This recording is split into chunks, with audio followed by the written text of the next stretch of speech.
Well, at this time, I'd like to introduce Paul Preston, Agenda21Radio.com, and the Paul Preston Show, AgendaRadio.com. He's going to be the moderator. I'll introduce the rest of the You know, I had to do that. It's like working the rope line. I just had to do that. Well, welcome, and glad to be here as a Tea Party member myself, and more than happy to facilitate the democratic process for this election that's coming up on June 7th, and of course then we have the general election that's going to happen in, or is it? Now if you're like me with a tinfoil hat on, we're talking about, is there going to be an election or not? I'm pretty sure there's going to be an election. Anyway, so welcome to the Sutter Tea Party Patriots election special. I also want to say, and also a shout out, what was the date again, Larry, about the big marijuana smoke out here in this room? What was the date? All right. No, it's not a smoke out. Well, that was Bill's words. No, there will be no smoking. What is the world coming to? Anyway, a couple of things before I get started. My co-host, Dorothy. Dorothy, will you please stand? There you go. Dorothy's sitting in for Megan Kelly, who couldn't make it tonight. However, just a little plug, Andrea Tanteros will be making an appearance on Agenda 21 Radio later this week. So, just sort of, she couldn't make it either. But we're more than happy to have Dorothy here. Also, we're going to start out, in order to be fair to everybody, as I worked that rope line, you probably felt like I was really being a politician, didn't you? Well, I was. Anyway, Becky, where are you? Right here. Okay. Special presentation to all the candidates tonight. Before we get started with the debate, a special reference for you. In those times when you're asked the question and you really can't come up with the right answer, we have something as a reference for you, in all fairness to all of you.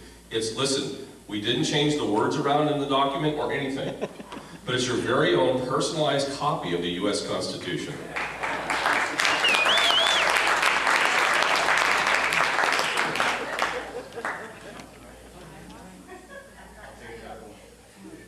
Don't worry, if you need another one, we'll front you the Constitution. Anybody else need one? The sign up on the chair. Here. You want? Oh, okay. Okay, anyway, so we just want to be fair to everybody because we know that I get asked these questions all the time by people. Well, can you tell me about the First Amendment? And it's kind of like, here's my Constitution right here. Learn in the radio business to always have it with you. Anyway, so welcome again, and let's go down the list of things that I'm supposed to do. First of all, introduce the panel. Larry Virga, Sutter Tea Party co-founder, retired State of California Data Processing or Center Manager. Larry. Thomas Burns, Sutter Tea Party Patriots, Executive Committee owner, Thomas Burns Plastering in Yuba City. And of course our participating candidates, and I'll run down this list here real quick. Sutter County Supervisor District number 1, Ron Sullinger. John Dukes. Grace Espindola. Empty chair. Is that why her name's in red here? I just got to do it. Diane Hodges. And Sutter County Supervisor District 5, Barbara LeVake. Liz Cervantes. And Matt Conant. All right. Jim Whitaker. Oh, you know, listen, I was a little confused. Jim, thank you very much for being here. Jim is running unopposed. See, I read this document before I got here. Sorry, Jim. Anyway, okay, some instructions. The timekeeper is Larry Mertz. Larry? He will hold up 3 signs, and when appropriate, the first sign is 30 seconds. There you go. Everybody gets to see it. 10 seconds. And then, that's all, folks. All right? To be fair. Then we just cut off your microphone? No, I'm just kidding. Just kidding. We won't do that to you. You know, we ought to have a lot of fun today. It says, see, I have to read a script, and of course, seeing a radio guy do a script, come on. I will call on each candidate to give their 2-minute introduction about themselves and their respective campaigns, and the order will be by district with the incumbent first. Let's go ahead and do that now.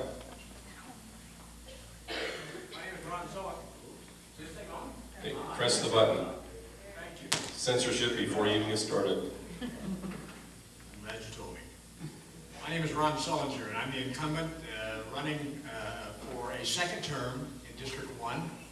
I thought I'd done a pretty good job, but apparently we only leased this seat, and there's a couple other folks here that feel that they'd like to have my job. Obviously, I'm not in favor of that. But I'd like to tell you a little bit about myself. I'm my wife of 50-plus years is here this evening, Susan, and my number 3 daughter, Rachel, and her son, Mason Marker, are here this evening. I'm a retired peach farmer, businessman. I'm a family man with family values.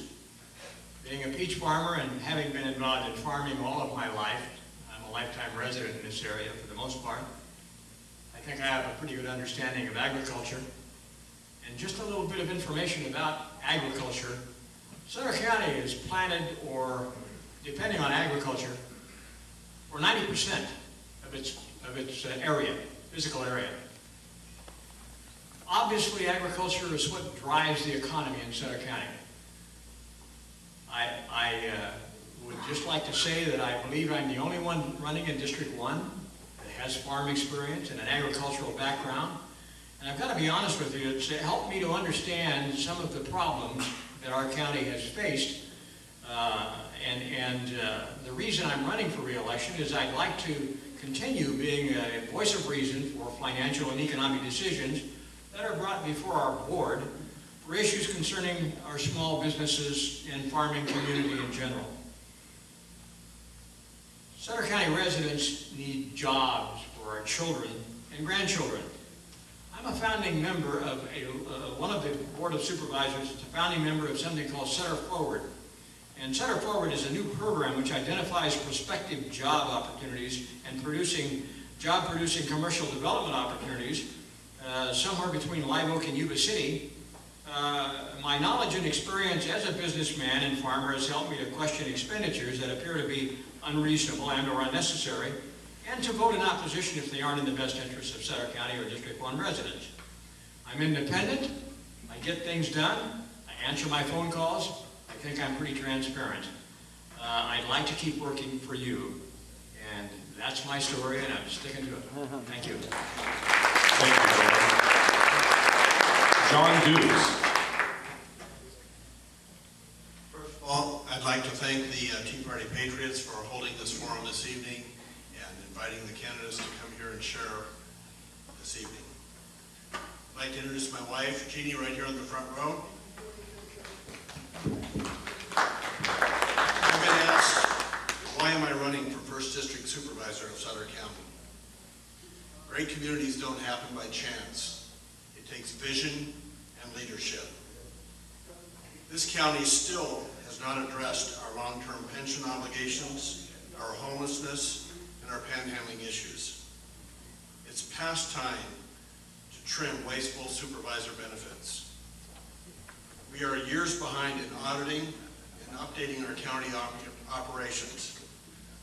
We need to lower future pensions by contracting some county services. We can reduce red tape so we can welcome new businesses and help our farmers. We can downsize government and make it right-sized. Our county needs a proven leader who knows how to partner with city, state, and federal leaders to help get things done. I've served as mayor and councilman, our community's liaison to Beale Air Force Base, and on many civic boards. I'm the only candidate to serve on the Sutter Buttes Flood Control Board, overseeing our levee project. My innovative, informed ideas will help preserve Sutter County we love and continue to build our future. Thank you. Thank you, John. Diane Hodges.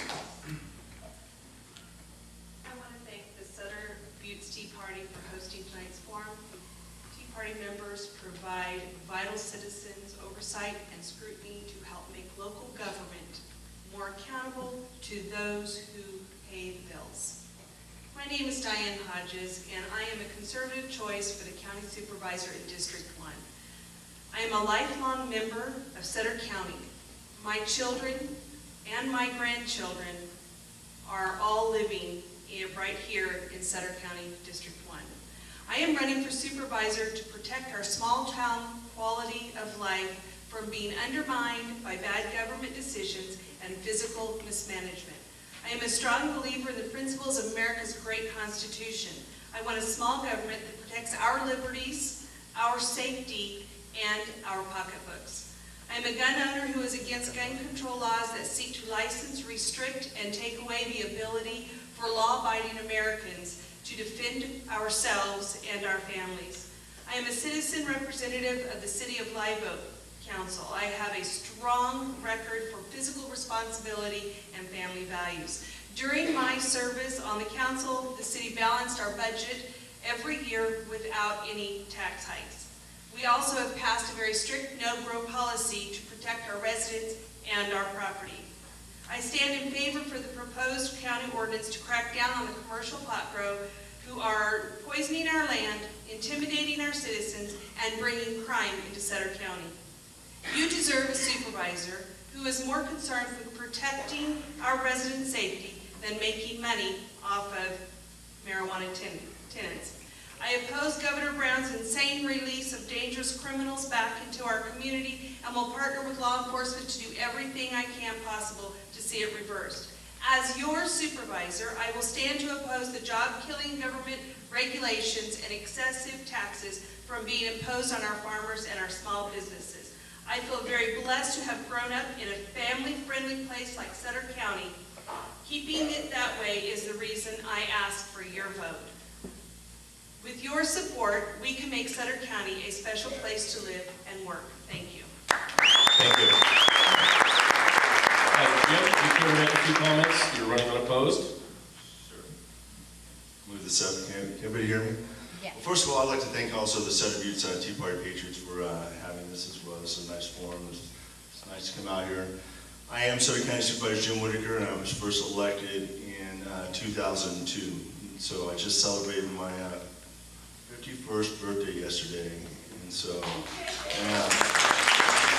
born and raised right here in Sutter County. And before I came here tonight, I was running a little bit late because my mom and dad are my babysitters, and so I promised my father that I would not be the Donald Trump of this panel tonight. So I won't do that to any of these people that are up here. But I am very well blessed, and of not having an opponent this year.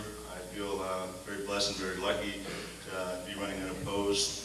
I'm just out there in the community and doing a lot of different things, but I'm very active in this community.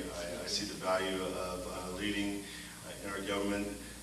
If you ever had a job, I believe that you just loved going to every day, and I have both those jobs. I love being a school teacher at UBC High School. I've been there for 23 years. And so I love getting up every day and working with the kids in this community. And I also have the passion to lead and work in this community with other supervisors and try to find a vision for this community as we move forward. I do have a passion for law enforcement because my father was a sheriff here for 20 years. And so law enforcement and making sure that we have public safety and that public safety is being provided in this community is my number one issue that I have. Number two, obviously, is flood protection. On this board, though, we have several people that have taken the lead in flood protection, and so very well versed in making sure that we, as a board, are informed on all flood protection needs. So I just would like to thank you all for letting me come here tonight, and would appreciate any support. I continue to walk my district every year in the summer times, and I get out and get to hear the concerns of my constituents. Thank you.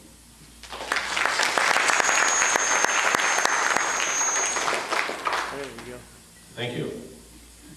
And from District 5, Barbara LeVake. Thank you. Good evening. evening. I'm honored to be here, and like everyone else, a special thank you to the Sutter Buttes Tea Party Patriots. As all of you know, I was appointed to fill the vacancy left by James Gallagher when he was elected to the Assembly, and I have served in that capacity for 1 year, just a year last week, and I am honored to have his endorsements as well as Senator Jim Nielsen's endorsement for the campaign coming up June 7th. I've been a 40-year resident of Sutter County. This is where I raised my children, and three of my 5 grandchildren are being raised here as well. I come from a 3rd-generation California farming family in the San Joaquin Valley, and I have been engaged in agriculture all of my life in one form or another. And over the past probably 20-25 years, I have been a dedicated volunteer on a number of issues, but my passion has been improving our levees and overall public safety, which includes law enforcement and fire protection services. I served on the State Reclamation Board for 7 years, which is now the Central Valley Flood Protection Board, as well as being elected to the Levee District 1 Board of Directors, and currently I also serve on the Sutter Buttes Flood Control Agency. As the owner of a consulting business for over 20 years, I have represented agriculture and energy interests in an attempt to help them navigate this overly regulated state that we live in here. It is really tough to do business in California, and I think that you will all agree on that. So I too am very frustrated with the bureaucracy at all levels, whether it be the federal, state, or local level.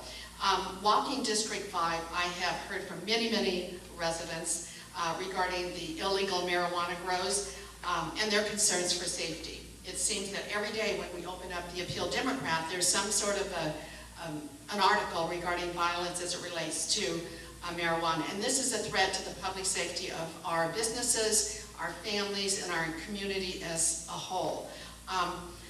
Together with my constituents, we work very hard to pass the ordinance, and hopefully I'll have an opportunity to discuss that further. Thank you.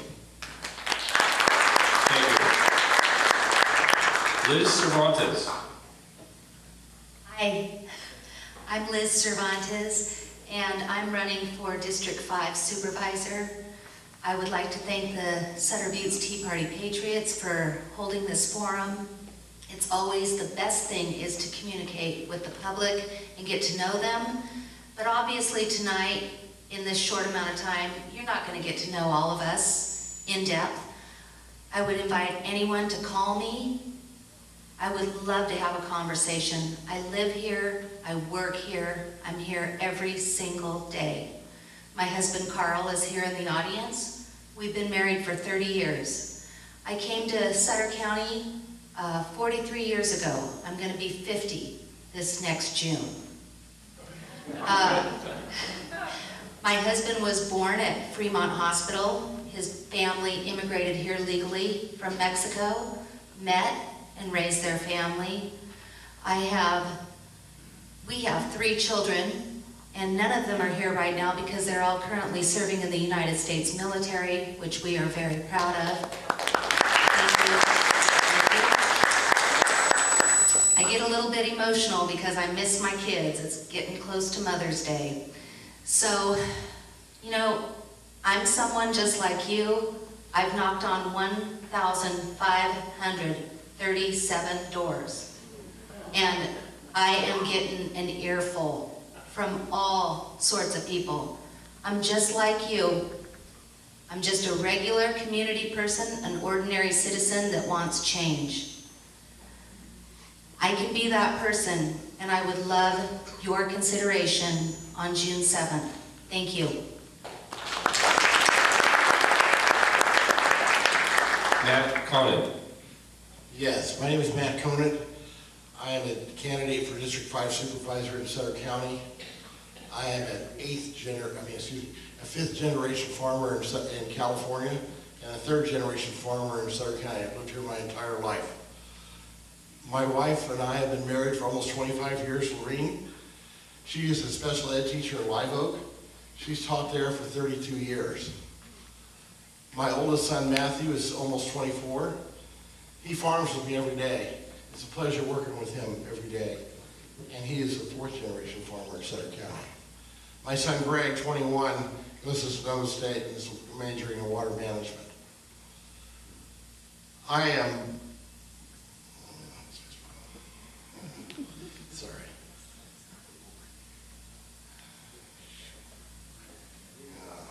Anyway, I've been very active in my community and involved in my community for over 40 years. I am a past member of the East Nicholas Fire Department 21 years. I serve presently on the East Nicholas High School Board, the South Sutter Water District Board, 2 Water Coalition Boards, and I've served for 30 years on the U.S. Sutter Farm Bureau Board. I am the past District 15 Director on the California Farm Bureau Board, and I am passionate about agriculture. Agriculture is a $3 billion industry in Sutter County. We need to preserve and protect agriculture for this generation and future generations.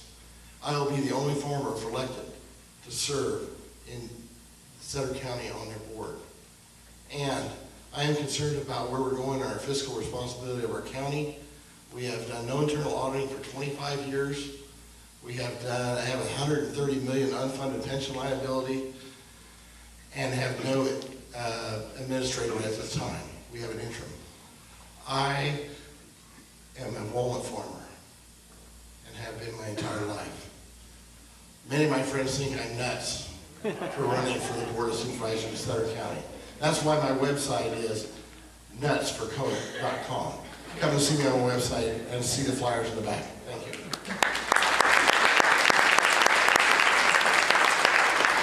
I'd also like to mention that along the side wall we have some information from the candidates if you care to peruse those once we get up here in a second. Right now what we're going to do is we're going to be passing out index cards for your questions, and we're going to take a short break, but let me go to the script here.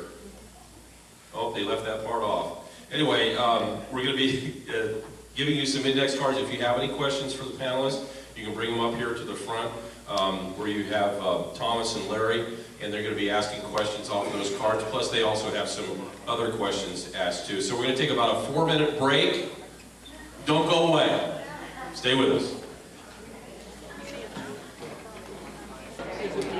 Yes. Finally got it. You had to come. Kevin, don't run off. You're going to be the next speaker. Okay, let's go ahead and get started. We have our panel in place there. We got the all-important timekeeper ready to go. Keep us all on track. A couple of things. If you're changing party affiliations, if you're one of those independents that want to become independent like the movie stars did and they got it all wrong, we have the forms in the back there for you to change party affiliations or just to at least register, which would probably be a good idea. Remember, if you want to vote Republican in the primary, you have to be registered a Republican in the primary, okay? Otherwise, you can't vote for the Republicans if you're an independent or a Democrat in the primary. Okay, here we go. These are my instructions for everybody. There will be a question and answer period conducted by the panel of 2 representatives from the community. There will be questions from the candidate debate committee and the audience who is present. The panel will ask questions of specific candidates. A few questions will be asked of all candidates, and participating candidates will have 1 minute to respond. If a candidate is mentioned in a question or answer, they will be allowed a 30-second response for rebuttal. After the panel's questions, we will conclude with a 2-minute closing statement for each candidate. Campaign speeches from the audience and attacks on the candidates will not be allowed. Please do not assist the candidates with answers. That's why we gave them constitutions. Okay, with that, let's go ahead and go. Larry? Thank you, Paul. In keeping with the Constitution, our Tea Party is currently sponsoring a constitutional class, 12-week class. We meet every Wednesday. We have 33 people signed up and a waiting list. I think we're in week 5 right now. But week 1, we were asked this question, and I'm going to ask it of you. What's the purpose of government? Ron? think is to protect the people. Oh, you done? Okay. How about you, Jim? The purpose of government is to lead your citizens or your constituents and to make sure that they're informed and make sure that they have all the facts and information prior to you voting on a decision. It's to lead by example and to show, I'm lost at that, so I'll just stop right there. Okay, Barbara. I believe that, that the purpose of government is to protect our individual rights.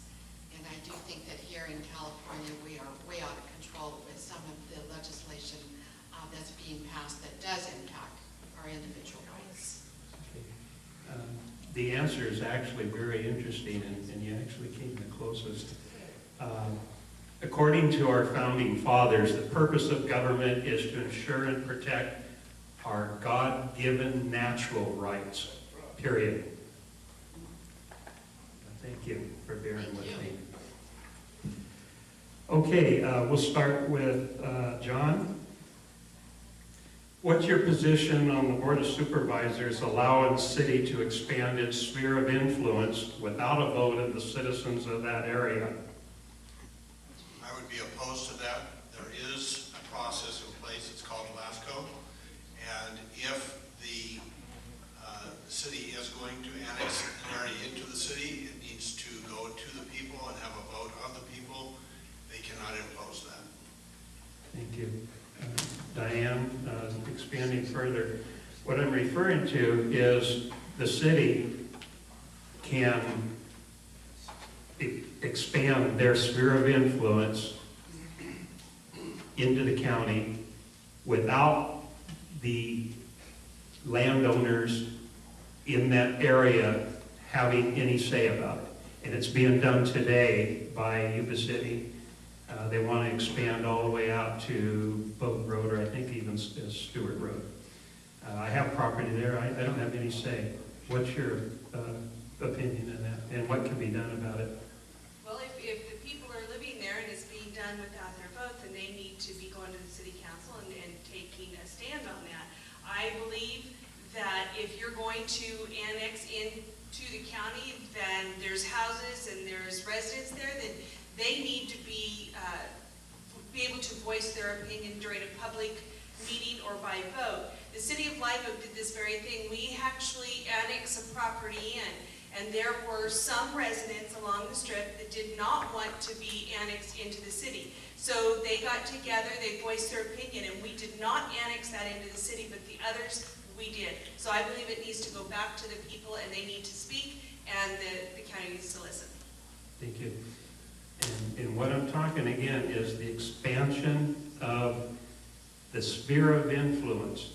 Now, the people who are involved are not city residents, do not elect city council, have no vote on the city council, but they're bound by the decisions made by that city council. Barbara, the Lincoln East Specific Plan area is in the county, but was approved by the city. What do you believe the county's role is and should be in development approvals in the Yuba City sphere of influence? Well, one of the things that I think is important is the property tax agreement that is entered into by the city and the county, usually when there is the county property that goes into the city. Thank you. Matt, do you support Sutter County as a rural agricultural county, or do you support Yuba City expanding their sphere of influence and replacing orchards with big box stores, pack and stack housing, and walkable communities? I think we have to preserve and protect agriculture for this generation and the future.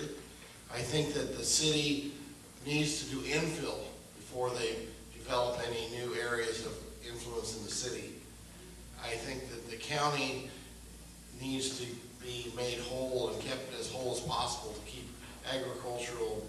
If we get it too small, ag is not going to be an economic unit anymore, and we need to keep that. District 5 is 52% of the land mass in the county, and we need to make sure that we keep agriculture viable. Thank you. Did that answer your question? That answers my question. We'll start down the line, and I'd like each of you to give me a short answer. What one ordinance or policy would you change to bring more jobs to Sutter County? We'll start with John. That's an interesting question. I believe that it's a combination of things. We need to take a look at our regulations that we have in place. And I think there's many, as mentioned earlier here tonight, is that our California is overregulated. You go any state in the country and they talk about how we have more regulations and higher taxes here than anywhere else. We need to take a good look at all of our ordinances. I don't know that there's just one ordinance that would make it so that businesses want to locate here in Sutter County.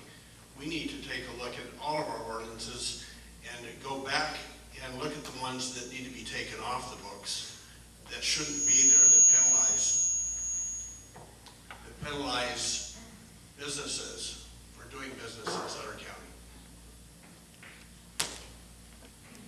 Thank you. Ron? I think that one of the important things that we look at are the number of vacant stores, buildings, facilities in our county and in our cities. And I think before we concern ourselves with development outside of the area that they already have, we'd be well advised to try to fill up some of those buildings that are empty. But in terms of, I think I mentioned earlier, I'm one of the founding members of something called Sutter Forward. And the reason that we have established that particular entity is to try to attract businesses and get them to bring job-producing companies into our area. So as far as I'm concerned, we are over-regulated, and we look all the time at those planning regulations and try to find some acceptable middle ground that's good for Sutter County, as well as good for being able to continue to attract industry into Sutter County. Thank you. Diane? Same question.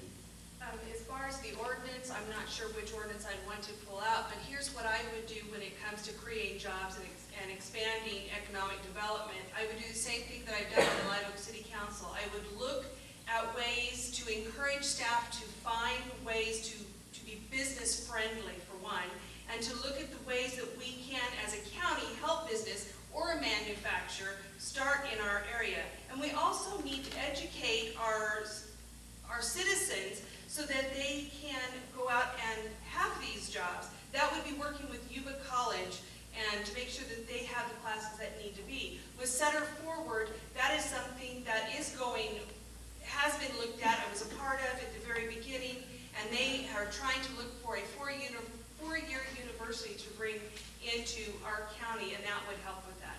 So we just need to continue that. Thank you. Jim? One of the things that we looked at in 2012 was our general plan update. The general plan update is a people's document. It has a lot of resources and information that was brought forward by business leaders and farmers in our community, as well as just your regular citizens that sat on different committees. And so one of the things that we did with our general plan update is we opened up our Highway 99 corridor to commercial and industrial development, because we said businesses at the time stated that they wanted to be off the highway. And so Sutter County has taken that out of the equation as far as making sure that we have land set aside, ready to go, rather than businesses wanting to come in and saying, well, what do you think about this piece of property? And people would say, well, I like that piece of property. Well, we'd have to wait 2.5 years before we get to the Board of Supervisors. Well, businesses don't want to wait that long, right? So it's important for us to work with our Economic Development Corporation as well as the U.S. Sutter Chamber of Commerce to promote jobs. But I can tell you honestly, folks, it is not the Sutter County Board of Supervisors that are killing jobs. It's the state of California that's killing jobs. Thank you. Thank you. Liz? You know, for as long as I can remember, Sutter County's had two main issues. That is our levies and the transportation corridor. Our levees have almost completely been completed, and we now have 4 lanes that go from the I-5, Interstate 5, all the way through Yuba City. You know, we need to find a way to bring compatible industry to our county. I've talked to a lot of people, and obviously agriculture is our #1 industry in Sutter County, and it is important that we find a way to work with our farmers and get their crops to market. But not everyone is a farmer. We need to find a balance. Thank you. Barbara, same question. Thank you. The question is which ordinance or policy? For me, that would be the zoning code. I think it needs to be updated. I've been working on it with staff. I'm aware of at least 4 businesses, like a microbrewery, as an example, not just in my district, but actually in District 3 here. And so that is the one policy/ordinance that we are working on that I think will help bring businesses the zoning code update. Thank you. And Matt, same question. Yes, I believe the zoning ordinances need to be improved. We need to work to streamline our building department so that it's like a one-stop, boom, boom, boom, and it moves along the process quickly and not at a snail's pace at best. We need to also work to reduce flood restrictions on building for improving your operation, especially in the rural communities. Thank you. I think I'll ask this to the 3 incumbents here. Recently, the Sutter County sign ordinances were upgraded and updated. And I went to a couple of those planning meetings. Do you feel that digital billboards should be allowed in Sutter County? They weren't covered by the current ordinances. I'll start with you, Ron.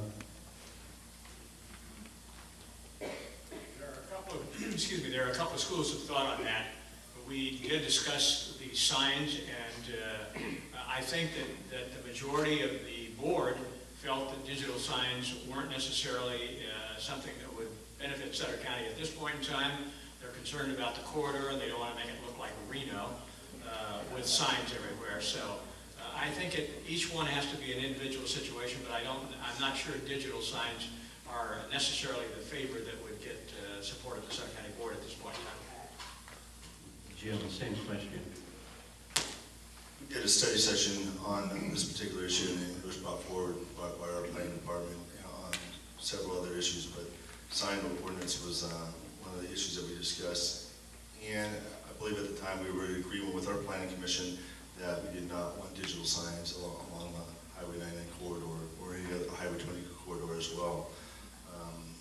I don't feel that, I feel that other signs that for business opportunities, and those signs can only be put up for, I want to say, 3 months out of the year, and they have to be taken down. But digital signs were opposed at that time. So, thank you. Thank you. Barbara? Yes, I'm not in support of digital signs. They'd have to probably be out in the rural area on ag land, and I just think there's no value there. But I am in support of specific signs, smaller signs that are going to advertise a farmer's market or someone's business, but I am not in support of the digital sign. Thank you.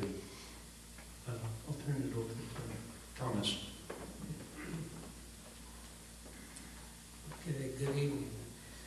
So, I got a question, and this is for everybody. I'll start with John Dukes. Is the government able to effectively legislate morality? Well, I think that they've tried for many years. Morality is something that, in my opinion, comes from your standards. Personally, I'm a Christian, and I believe that my standards come from the Bible, and that is what dictates my morality. Government is to protect and ensure our natural rights, and I think that this doesn't fall within that category. It's an individual thing, but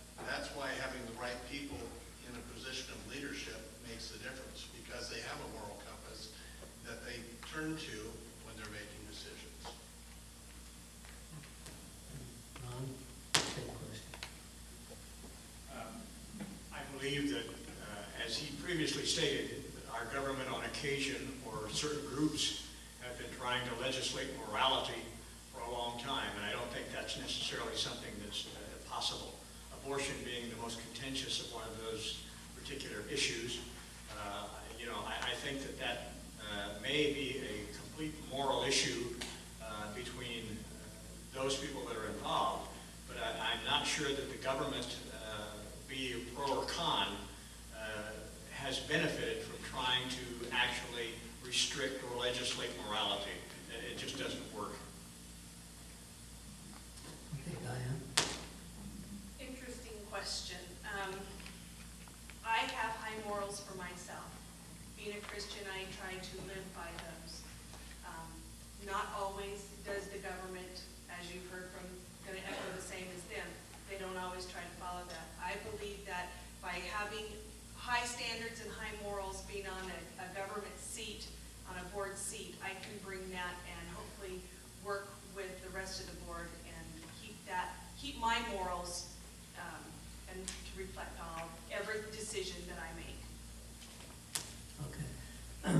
Well, what I'm going to do is, I'm not going to go through the whole panel on that, so I'll skip to this question. It's another similar question for you. I want to say I do have morals, so.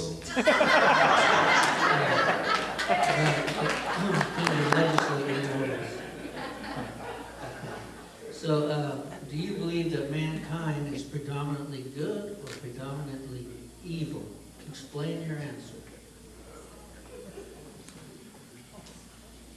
I believe that, I see the good in people, so I believe that mankind is generally good. I rarely see the bad in people. Obviously, sitting on the board of supervisors, you're going to have people that come in and don't always agree with you, and you cannot take that personally. We look at that and say, okay, we have a reason to disagree here, and so hopefully we can find some common ground. Sometimes you can't find common ground, but I tend to look at the good of everyone first and say, I don't always agree with my father as well, but I still love my father. So I think that in retrospect, that you look at people and sometimes they don't have all the facts, sometimes they need guidance to the answers, and you just try to help people out in the end, and hopefully you get the job done at the end of the day. Thank you. Liz, same question. We got to look at the glass half full and not half empty. In walking around District 5, I think I could find something good in every single person. Don't judge a book by its cover. I've said for a long time that, I have friends in low places, but they're still good people. And I would like to give the people the benefit of the doubt. And I do have morals. And I don't think the government is good at doing anything right now. Yeah, no kidding.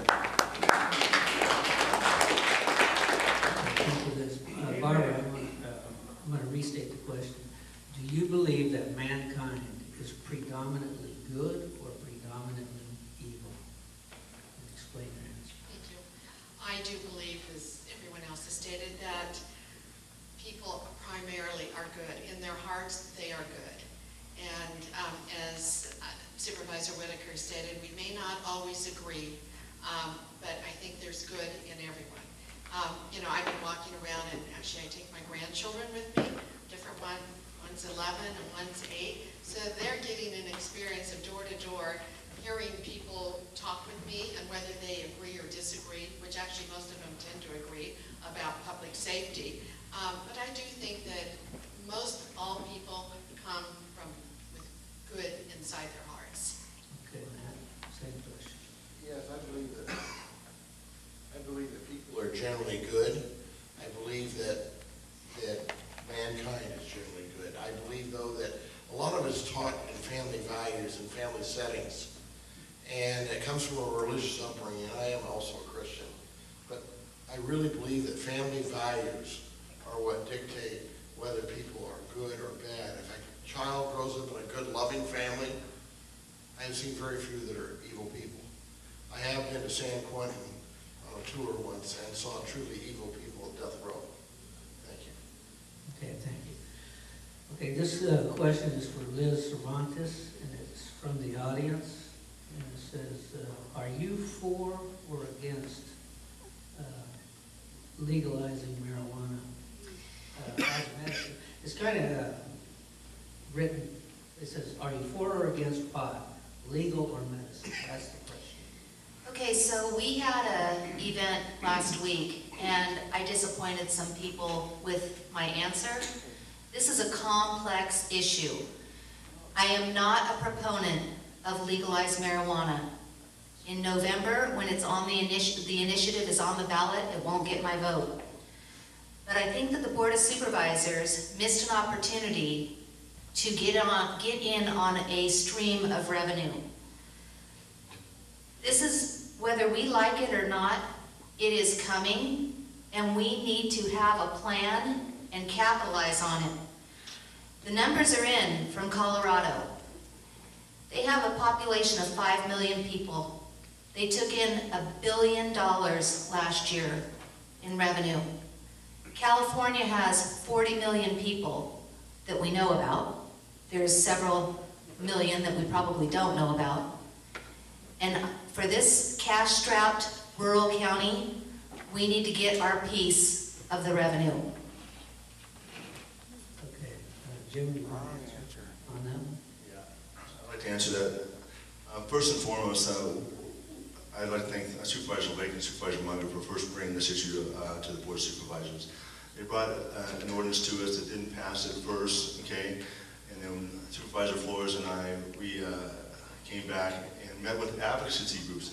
You gotta remember, folks, that Prop 215 was voted for medicinal purposes only, okay? It didn't take in like 600 plant grows. That wasn't the intent of Prop 215. Medicinal purposes only. So now, in place, we have an ordinance that allows for medicinal patients to grow in an 8x10 enclosed greenhouse and grow their medicinal purposes only. And also, it has to be in a charcoal ventilated system, so if you're sitting with as a neighbor, you can't smell it. We met with advocacy groups, and they applauded this, and they were all for it. People that weren't for it were the people from out of town that were making money off this.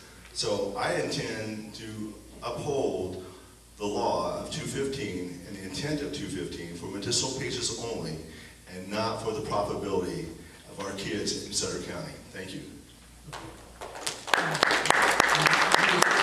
This is a follow-up question for Liz. Is there anything that government should not tax?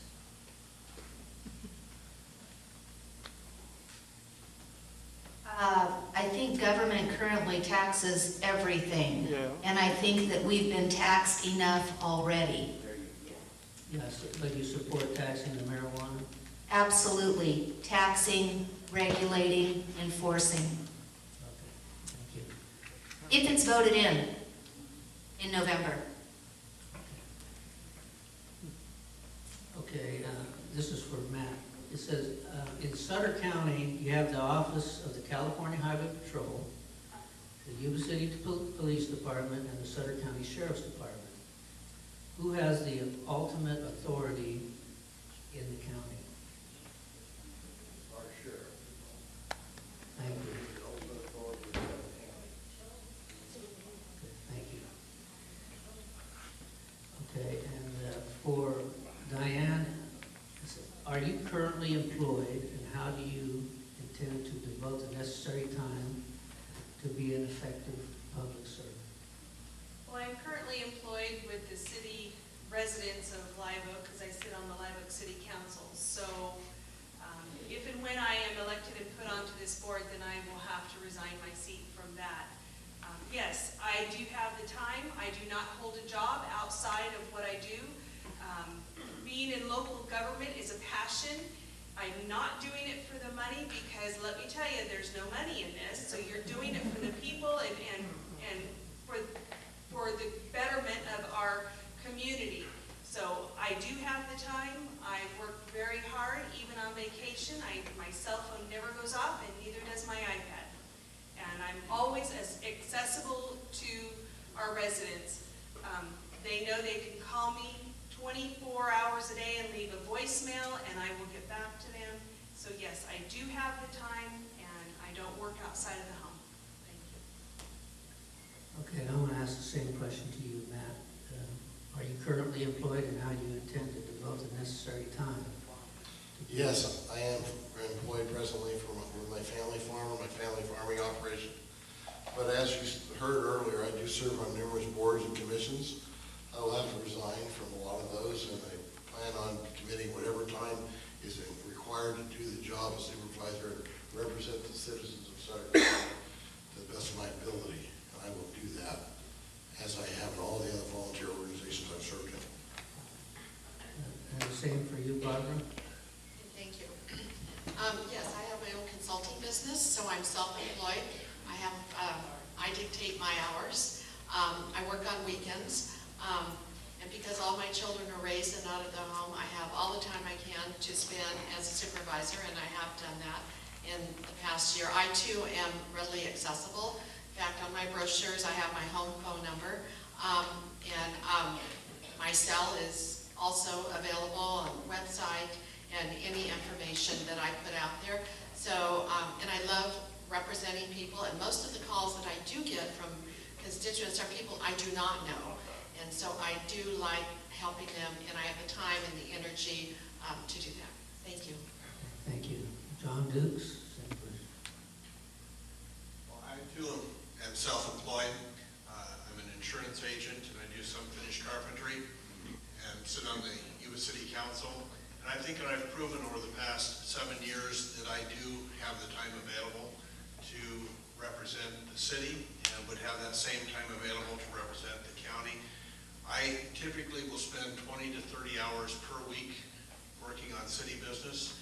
And looking across the room here tonight, there's many people here in this room that have called me and gotten a hold of me when they have issues, and they know that I am readily available, or I get back to them within a short period of time.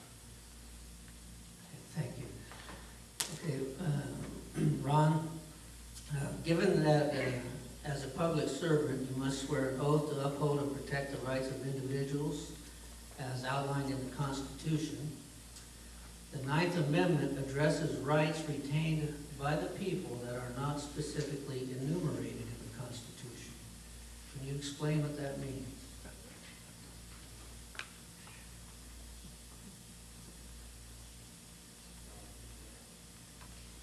As I'm looking at my copy of the Constitution that I carry here, I went through this in the 8th grade, you know, and I don't remember having to answer this question, but the 9th Amendment is the enumeration of the Constitution of certain rights shall not be construed to deny or disparage others retained by the people. I read that to say that the Constitution guarantees that no one's rights of those of us serving the people are necessarily to be destroyed. So, basically, I gave you the answer in the question. If they're not enumerated, and you read it, they're still retained to the people. The people have rights, whether they're written or not written. Okay, thank you. Okay, let's see. Okay, this will be for Matt. It says, what is the purpose and or mission of the Regional Housing Authority of Sutter and Nevada counties? I guess they operate jointly. The Regional Housing Authority, I believe, is to help develop housing for the poorer people in the county and help people get into homes that are underprivileged, who don't have enough revenue to buy it on their own. Okay, and my follow-up question to that is, do you believe that is the duty of government?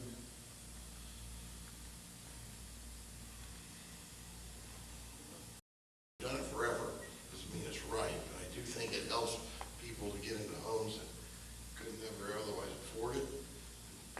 Perhaps self-worth and net worth of America and help them out to be better citizens of the county. Okay, thank you. So Diane Hodges, the same question. The mission of the Housing Authority is to enhance community by creating and sustaining decent, safe, and affordable living environments that foster stability and increase self-sufficiency for people with lower incomes. I actually sit on the Housing Authority here in our area, and currently the chair. There is a program within that Housing Authority that a person that is on the voucher program, which used to be Section 8, they could actually sign up for this program. A little bit of money is set aside every month from their housing allowance. They are to be educated, they have to go into classes, and they have to work hard to get off of this Section 8 or voucher program. At the end, where some take a year, and some take 5 years, and some can take up to 8 years. But at the end, they get that money, and they go off of assistance, and they get that check that has been saved for them, the money that they've been using, and they can do what they want. A lot of times they'll buy a car or they'll buy a house with it. It's a great program, and I think that the Housing Authority is doing a very good job. Okay, so I have the same follow-up question. Do you believe that it is the duty of government to be involved in providing housing? I do believe that we need to provide some housing for those who need the help. There are those who are trying to go to school and can't work while going to school, and I think that we need to help provide housing for them so they can better themselves. Okay, John, the same question. I'll just limit you to, is it the duty of government to provide housing? Thank you. I do not believe it is the duty of government to provide housing. I believe that we have the independent right to lift ourselves up by our bootstraps, and we have the freedom to go out and buy our own home or rent a home. I don't believe that we should be spending $300,000 a unit for senior housing when we could have taken houses that were sitting on the market from banks that had homes that were foreclosed on. We could have given them homes for less than what we paid for an apartment. It's a program that has wasted a lot of taxpayers' monies over the years. I am not in favor of enabling people's bad behavior.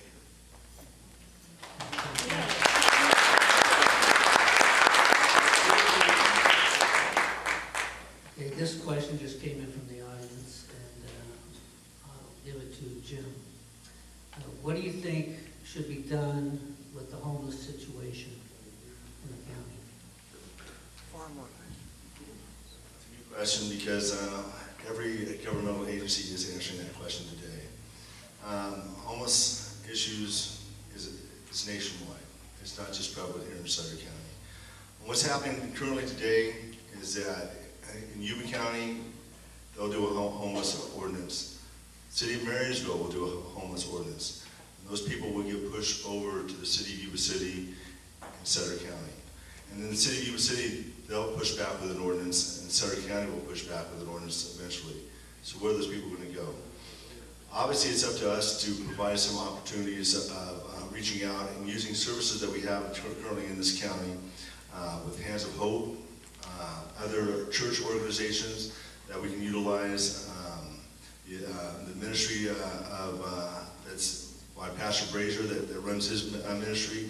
Those are the people that we have to lean on and walk us through this issue, because they know the homeless people themselves and they know their needs, and obviously we don't want them all down by the river bottoms and trashing our rivers and becoming environmentally unsafe down there. So the river's there for us to enjoy, and we have to address this issue as well in Sutter County. Thank you. Okay, thank you. Now, on a personal note, I have a business and it's down by the river, and get plenty of traffic coming through there. The guys have cut holes in my fences. They come in and take my gardening tools, and they go through my vehicles. So I leave the doors unlocked so they don't break the windows. And I leave the hole in the fence so I don't end up with another hole. So, yeah, it's a big issue. And then I want to switch gears to the panhandling issue. Okay, now, every day when I drive to work, I go down Market Street, and right at the base of the bridge there's a little island. And I'm tired of seeing that guy there, to tell you the truth. I'm thinking, you need to do something. So, what should we do on panhandling, Matt? Well, I think we need more ordinances on panhandling and stopping it, because unlike every place I drive, I see some guy with his hand out wanting cash. And what's he doing with that cash? He's probably not going and buying his kids milk. He's probably going and buying himself drugs or alcohol. And I just have a real problem with that. And a lot of people give him a lot of money. Some of those people make good money panhandling.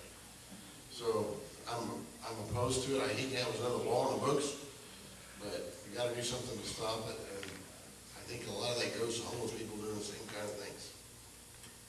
Barbara, what would you do about the panhandling? Panhandling or the homeless? No, the panhandling. Panhandling. Well, first of all, obviously they're in the city, and we're out in the county, but I think it's important to the county, city as a whole. I would, and I'm not sure if the city does have an ordinance in place regarding panhandling, but if they don't, there should be, and they should enforce it. I mean, it's one thing having an ordinance, but you have to enforce it.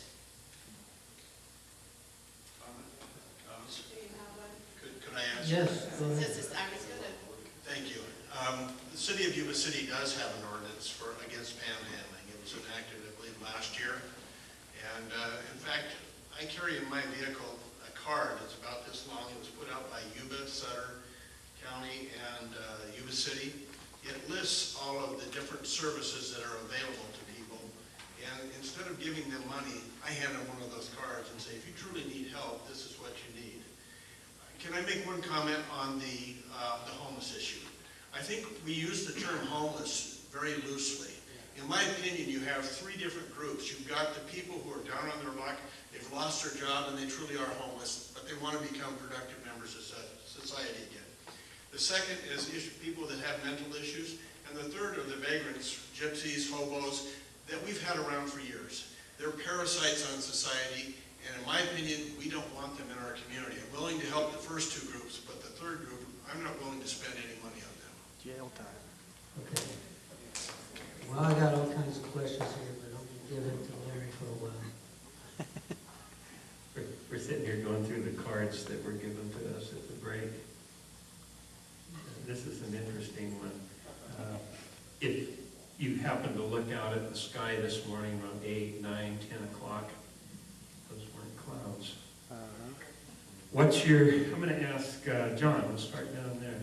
John, what's your view on weather modification via chemtrails and HAARP?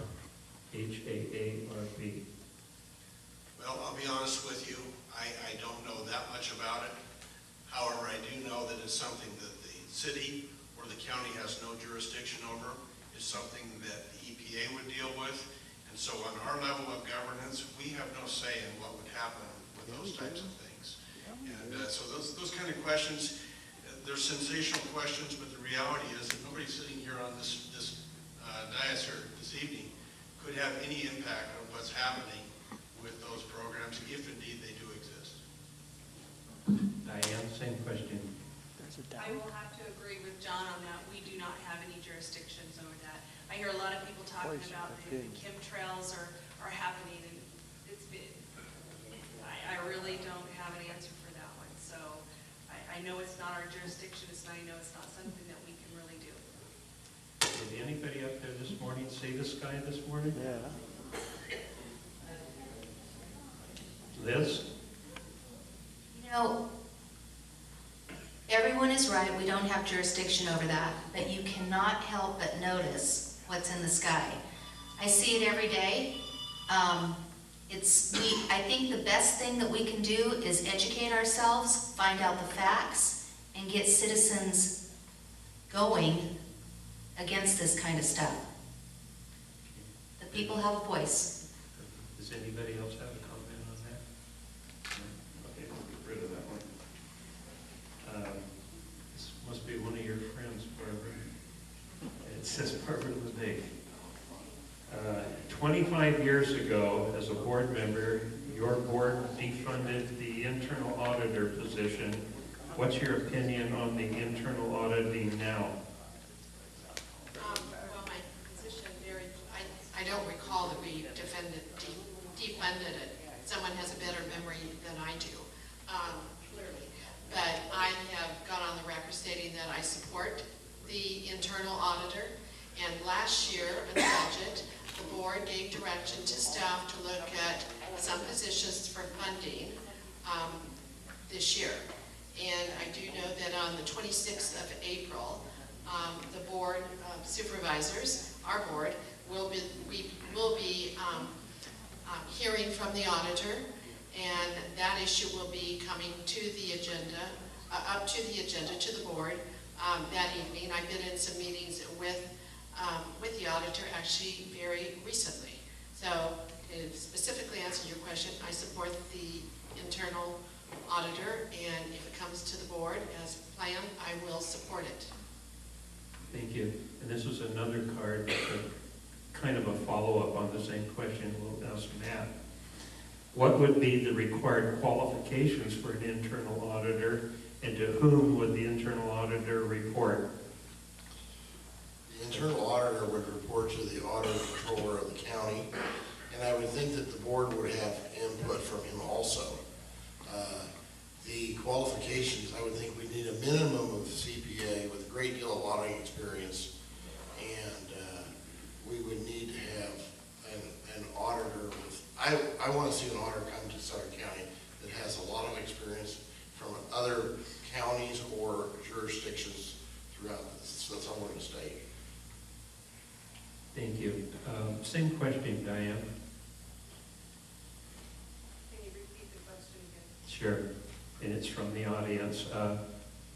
What would be the required qualifications for an internal auditor, and to whom would the internal auditor report?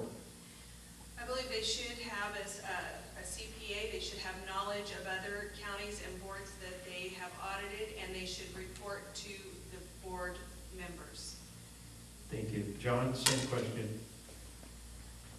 I agree with the rest of the respondents in that the requirement should be a minimum CPA, but have experience with public agencies and with private sector, because there's a difference between the two.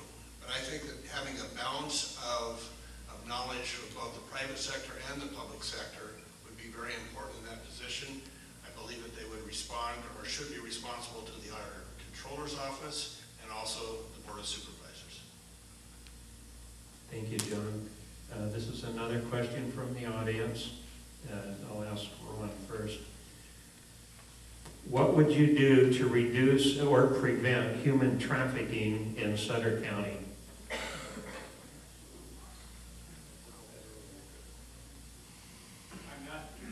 I'm not sure that there's a lot, again, that the Board of Supervisors can do. We depend on the district attorney. I believe that she's addressing that issue as we speak. There was recently a movie that discussed that entire issue. Perhaps Supervisor Whitaker attended that movie and can give us a better description of what went on. It's a problem, but I'm not sure that we are in a position necessarily, other than to be an advisor and or supporter to the district attorney of this problem. And of course, none of us are in favor of seeing human trafficking at all. Thank you. Jim, same question? Sure. Very fortunate that Amanda Hopper, our district attorney, has been taking on this issue, and she recently just brought the movie The Abolitionist to Sutter County. I also looked for funding, as well as Supervisor LeBay and Supervisor Flores, to help bring that movie to our citizens. You have to understand that here in Sutter County, I believe Sacramento the city of Sacramento is #2 on the list of human trafficking.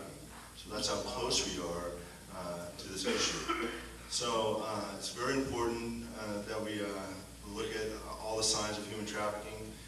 We brought in specialists. Ms. Hopper is working with state governments to make sure that Sutter County is on the radar.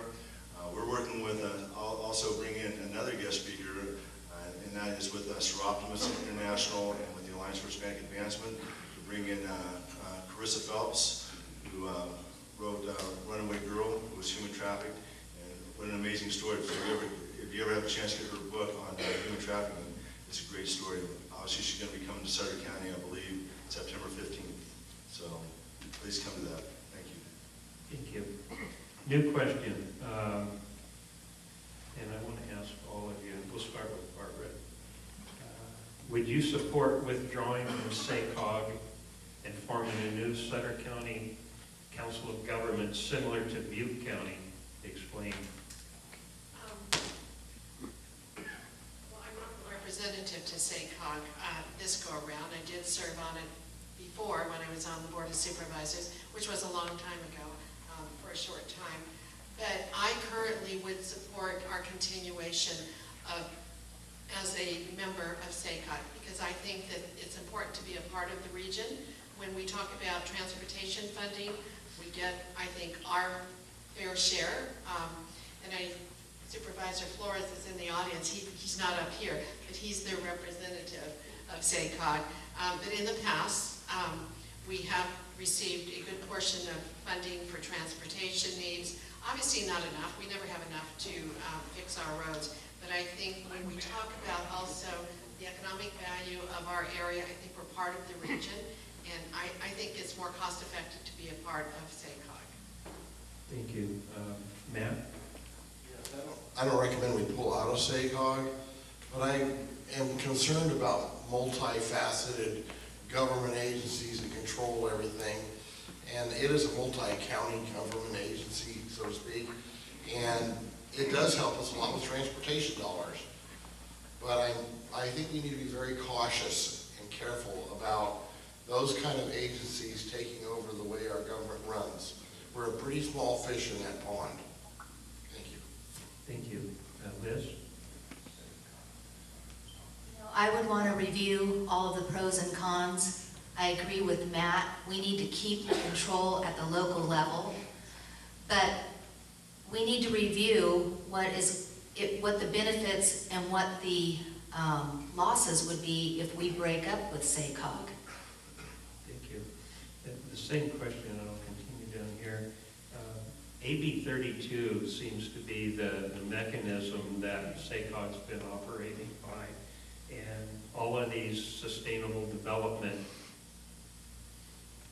grants that are coming out of SACOG, we're getting stuck with it. John, how's that traffic warming working out for us? The traffic calming and traffic circles, roundabouts. Roundabouts, yes. We did a study in the city of Yuba City, and one of the things that the individual who did the study for us recommended putting in a roundabout at Plymouth Street and Highway 20. I can tell you it's never going to see the light of day. It'll be an absolute traffic nightmare.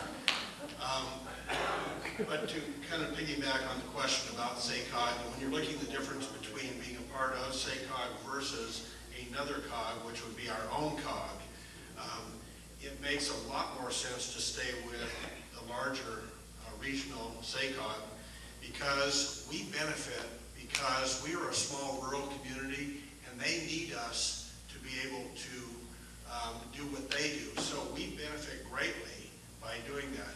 An example is we will be starting bridge construction on the new 5th Street Bridge this year, $70 million project. What we need to be careful with is what are the strings attached. And I think that's what you're alluding to, Larry. Exactly. Is what those strings are that are attached to those dollars so that we don't get roped into things that we don't want. Diane, same question. Live oaks seem to be the rent capital of the world, I think. We have a vision, and we go after our vision. I actually sit on the SACOG board, and so I've been on there for 8 years.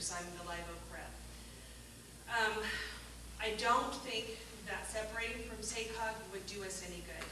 I think it would cost us a lot more money to get what we need done rather than to stay there.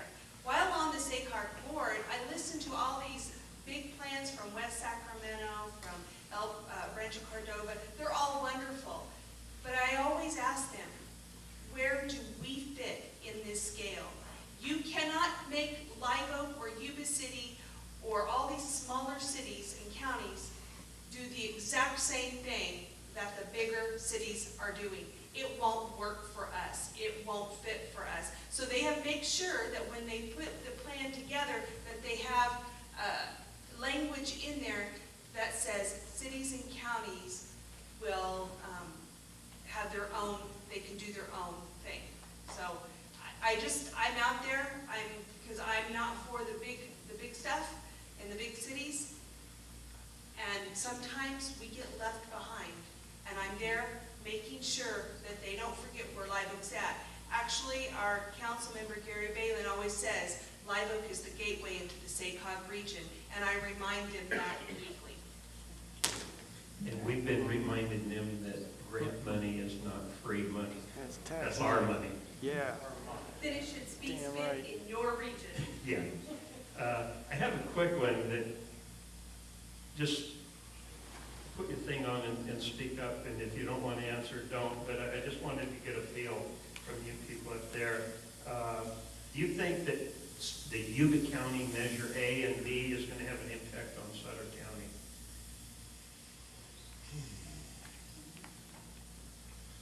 John? When you actually see what it is, it's going to be hard to say, but the reality is that if they start growing marijuana in Yuba County, it will have a ripple effect into Sutter County. Yeah, 'cause one of them is kind of opening it up beyond what the supervisors want, and the other one is, I guess, a dispensary on every intersection. Can I? A and B. Go ahead. Okay, Yeah. I don't think it's gonna pass, either Okay. one of them. I think that, I think that marijuana will not be. That's where I think we're gonna be at. And I don't think the voters in Yuba County want it any more than we want it here in Sutter County. But I do think that if we get the county passed, we will have problems here. But if it's not, if they're not growing marijuana in Yuba County, I do not think we'll have any effects in Sutter. Great, thank you. Any other comments? Oh, Jen. Oh, I'm sorry. Go ahead, Margaret.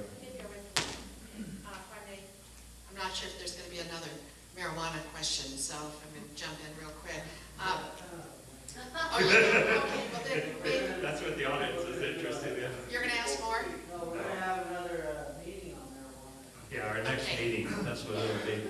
Go Okay. ahead. Well, first of all, I think my position on marijuana is clear, as articulated earlier. But let me just say, even if it is passed by some of the voters, or the majority of the voters, there probably won't be anyone up here who will probably support it, who would support it in terms of recreational use. It still is up to the local jurisdictions on, they have control. They will still have local control on whether they're going to support these large growths for recreational purposes or not. My position is not going to change. I will not support that. And whether or not those two initiatives, if they pass, will have an impact here in Sutter County, I think if we are tight with our ordinance continue, then it's not going to have an impact. Thank you. One last comment, Jim. Sure. I will say that whether it passes or not, it will not have a drastic effect on Sutter County. I believe that we put together a very comprehensive ordinance that stands alone by itself. I believe that seriously that other counties are going to look to our ordinance and actually adopt our ordinance.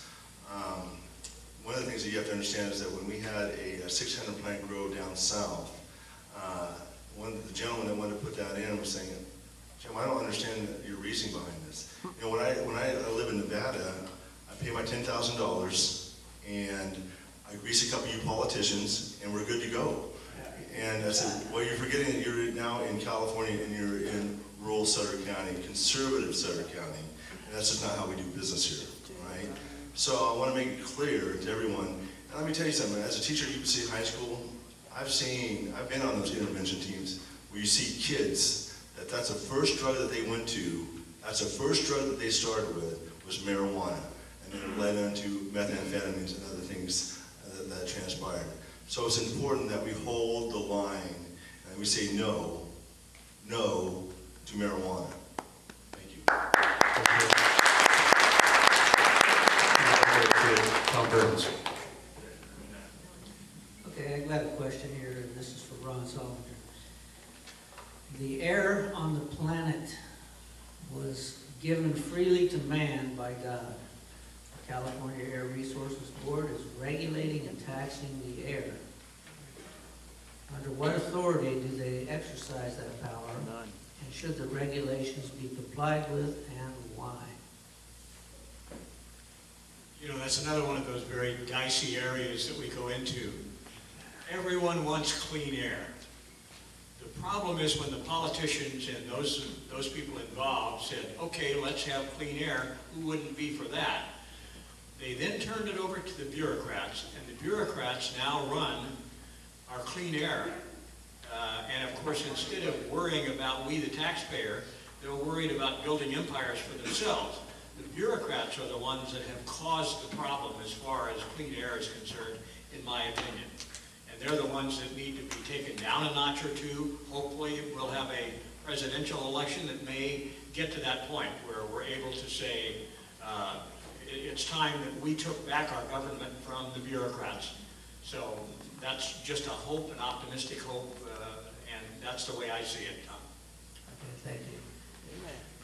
Okay, let's see. Matt, what will you do as a supervisor to enhance the interaction between county employees and the general public?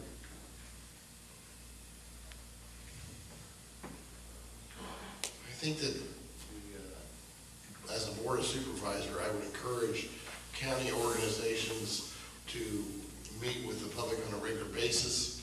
I encourage the public, the building department to be more streamlined, to work better with the public, and all the county agencies to meet in like group get-togethers whereby maybe they have, the sheriff would come to a talk about what they're doing for service of the public, and other departments the same thing.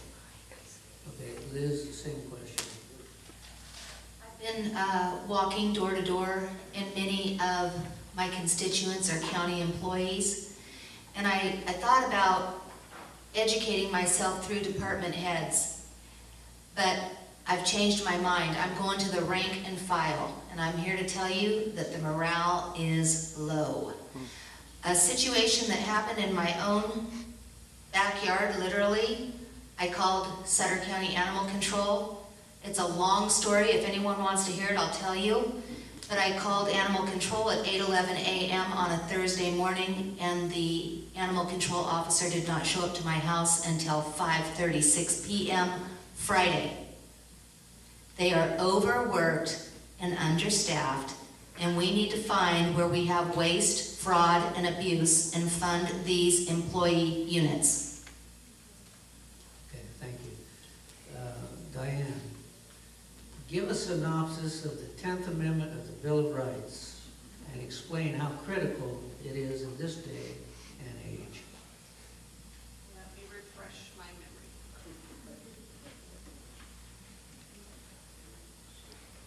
We need to respect the people.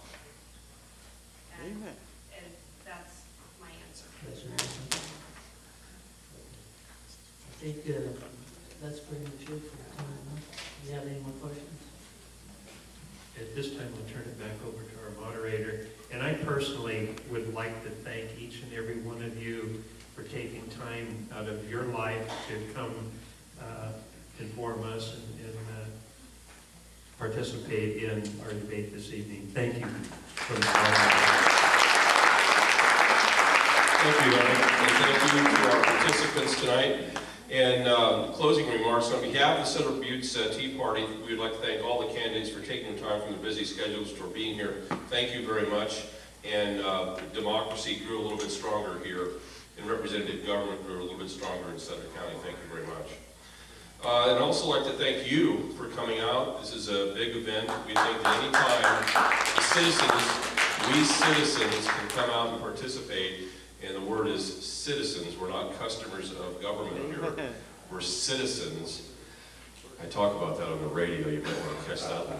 Anyway, when we citizens participate in this, our nation actually gets a little bit stronger, and especially at the local level, because it is the local level that will change this country.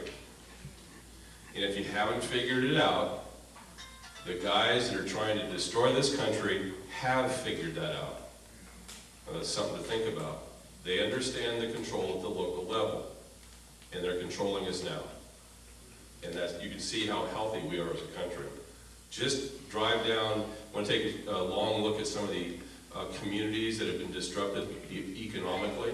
How many of you have been down to Southern California to see the economic devastation, strip malls closed and so on?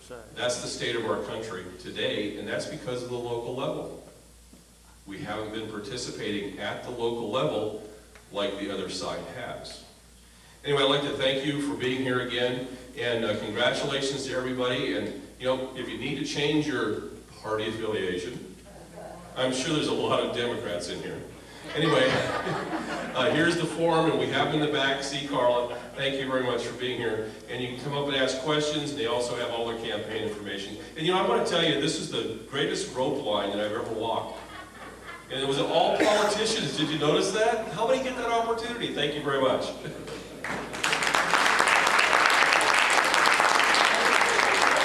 Just a second, you know what? They get closing statements. Oh, yeah. Oh, come on. Thanks, John. The moderator will. Yeah, we get a new moderator, right? There you go.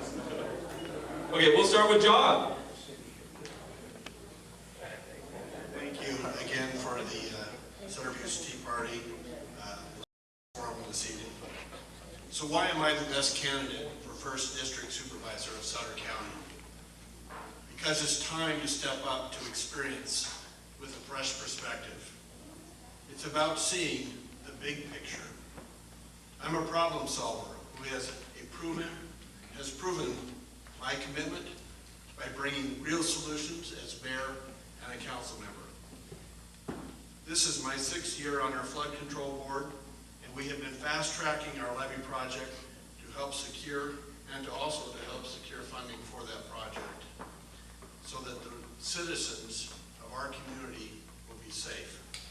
Sutter County has too many challenging issues to wait.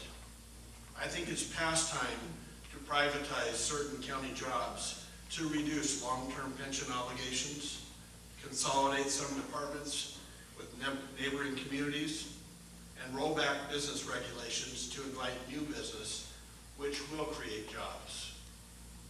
We need to preserve and protect our ag lands and help farmers introduce value-added products to keep them strong. It's time to elect a real leader who has proven that he knows how to get things done and is ready to build our future now. Thank you, and I'd appreciate your vote on June 7th. Thank you.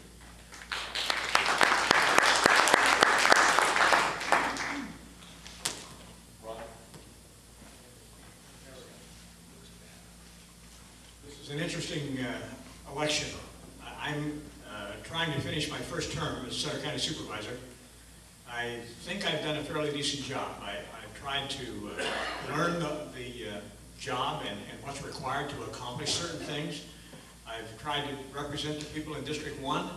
I say to each of my worthy opponents from the City Council what my mother used to say: before you begin to criticize or before you begin to make wild promises, you better sweep off your own back steps first. What are you bringing to the table that isn't already there? I mean, I understand it's a natural progression where we want to go from the City Council up to the Board of Supervisors, either because the money's better or the prestige, or I'm not sure what. But I think that as we look at both of the areas, the supervisor for Sutter County can't work miracles for Live Oak or Yuba City. He can be a cheerleader and help provide occasional funding. But it seems to me to be a little disingenuous to be able to say, I'm going to make major changes, when in fact, you need to start worrying about the changes that you haven't been able to put into effect in your own area. I think I deserve a second term because I've worked hard at trying to be a good supervisor. I don't understand why anyone without a farming background would think that they could add to a farming community that 90% of the land is already in a farm, and farming drives the economy. So I guess there are different views on that.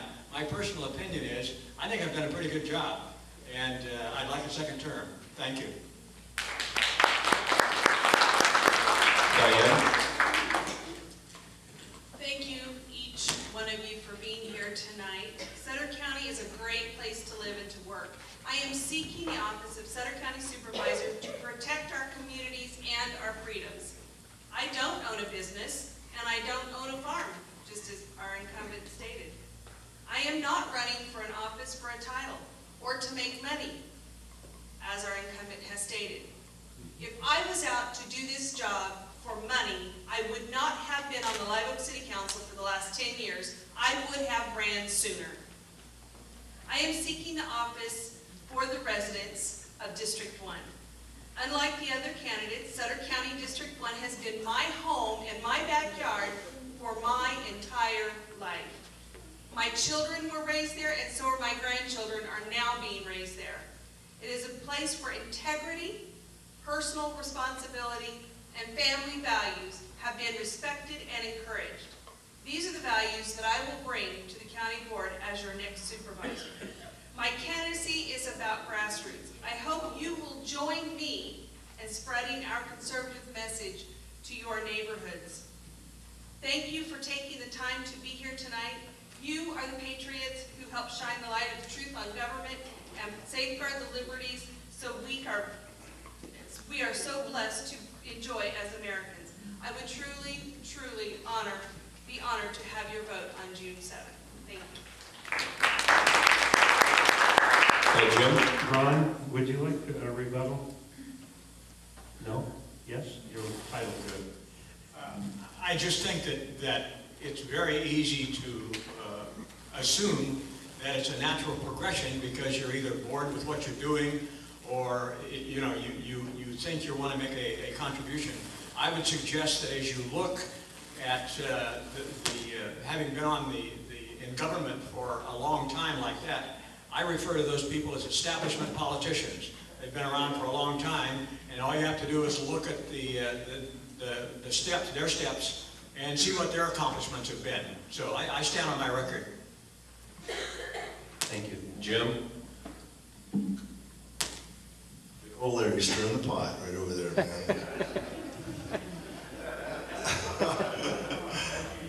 Yeah, it's usually my role, but that's not now. I am Sutter County Supervisor Jim Whitaker, and I will tell you that, as stated before, I am truly blessed to be unopposed. But I also enjoy getting out in my district and talking to my constituents.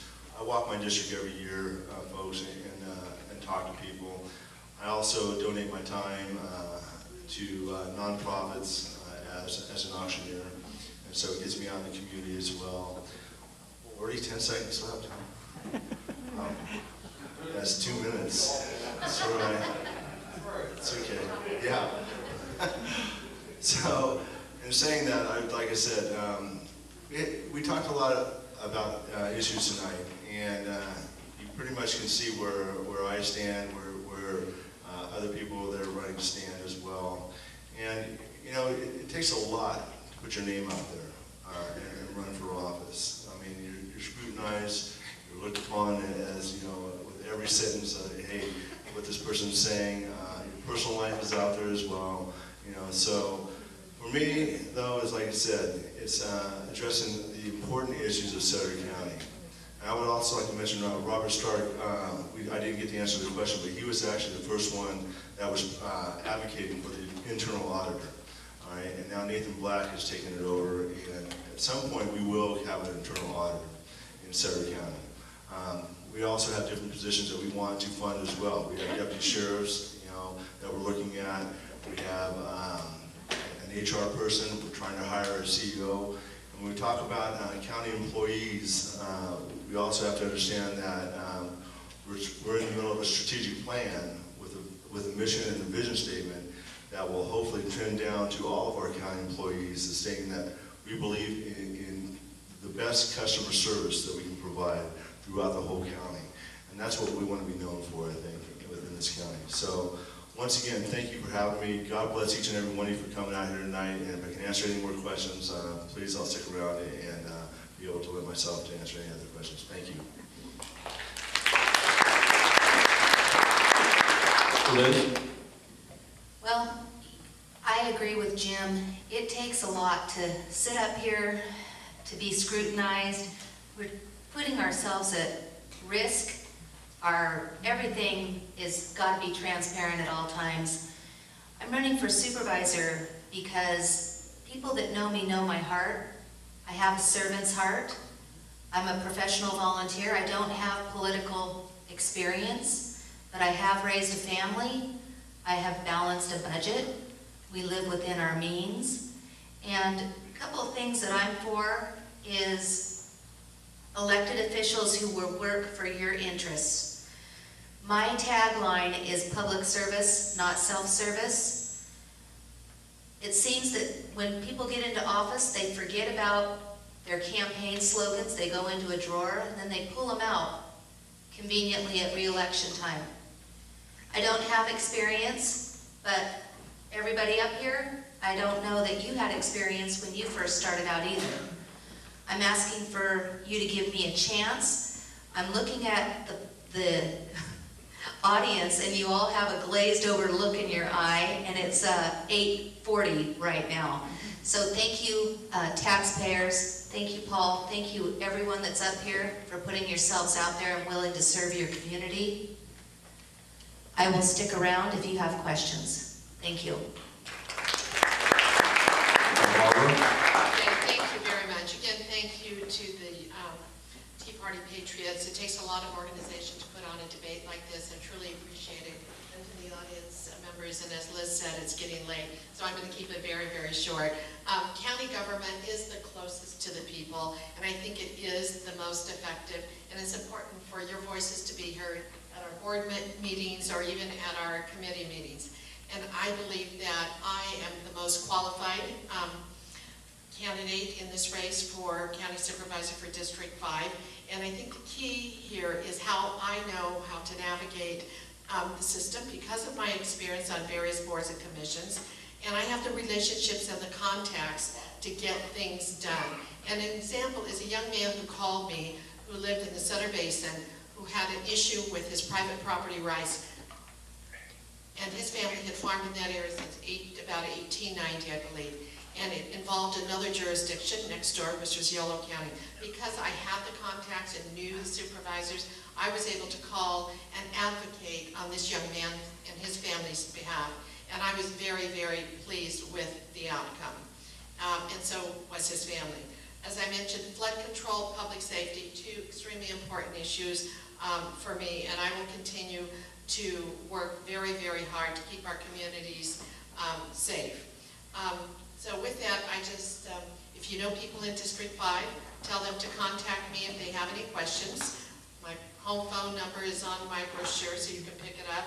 And I would request your support on June 7th. Thank you.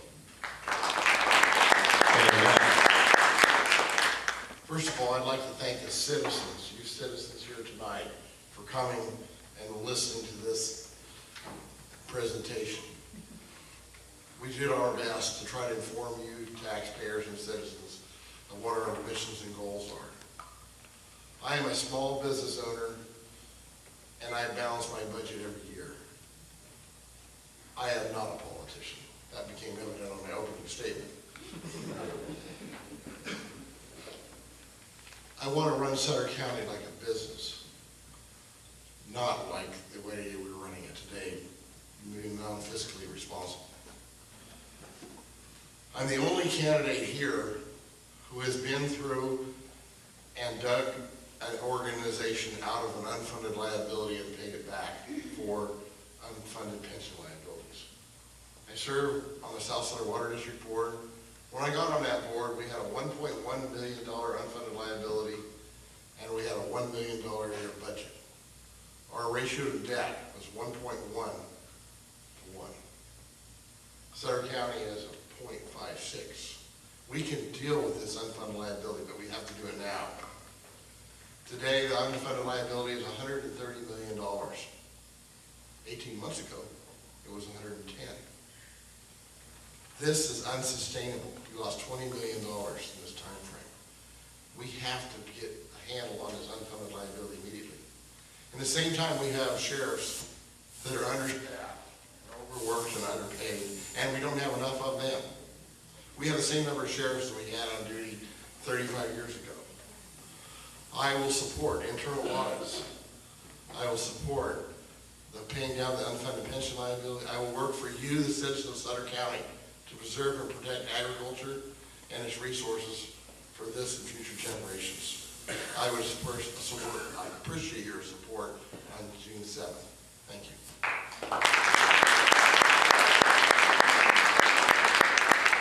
And now it is officially over. Thank you very much. And you can come up and talk to the candidates. They've also got some campaign literature over there. Thank you very much for being here.